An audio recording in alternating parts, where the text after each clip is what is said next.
What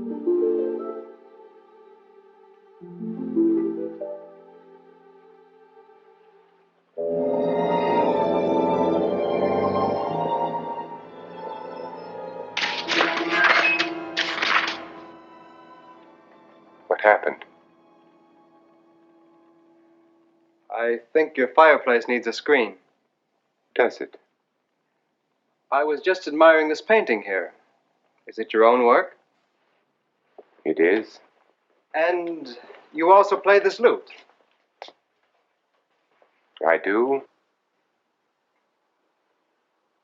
Mr. Winthrop, are you actually planning to marry my sister?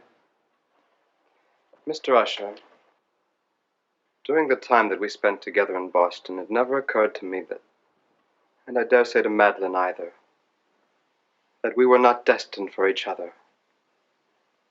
When she left me, she said to me, "I will love you forever." Does it seem so incredible then that I would want to marry her? If you only knew how incredible. And I suppose this vision includes children? God willing. God willing. If you knew the nightmare you were picturing for me, sir. Nightmare? That is what I said. Why shouldn't Madeline marry and have children? Because the Usher line is tainted, Mr. Winthrop. Tainted, sir. You saw Madeline and you see me. We are dying, Mr. Winthrop. As you saw her today, she is and will remain. Believe me, sir, I bear you no malice. Were things otherwise, I should welcome you into our family joyously.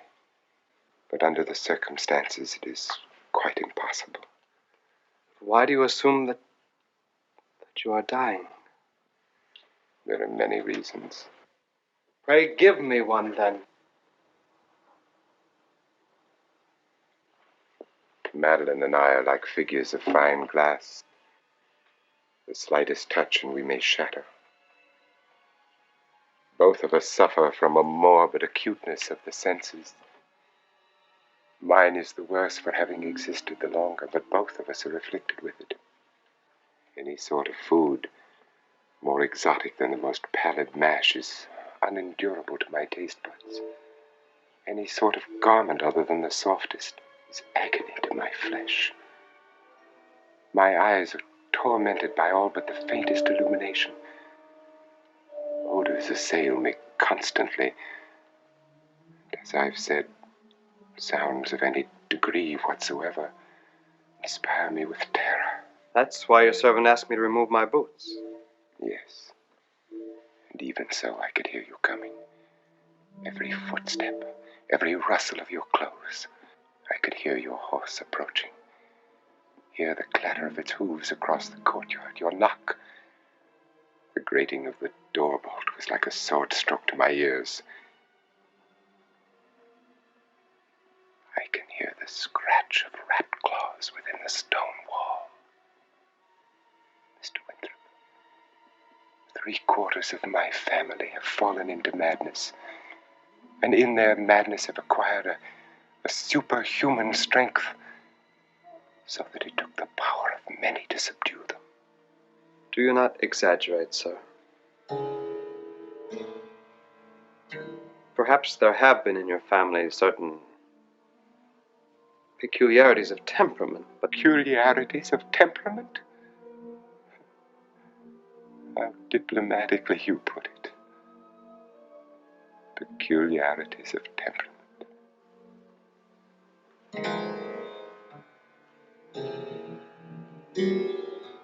Will you permit me to light a candle so that... I think you had better leave, Mr. Winthrop.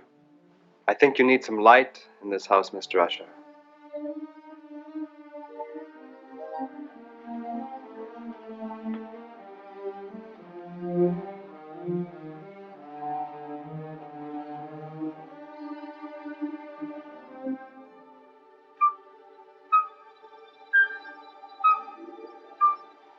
Two pale drops of fire, guttering in the vast, consuming darkness.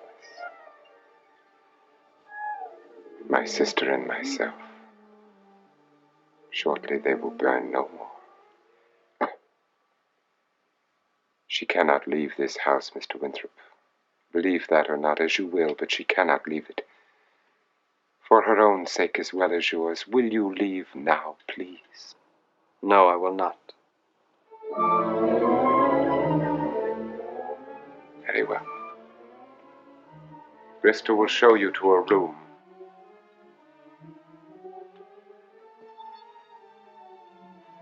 I have warned you, sir. Whatever consequences may follow your refusal to leave are upon you alone.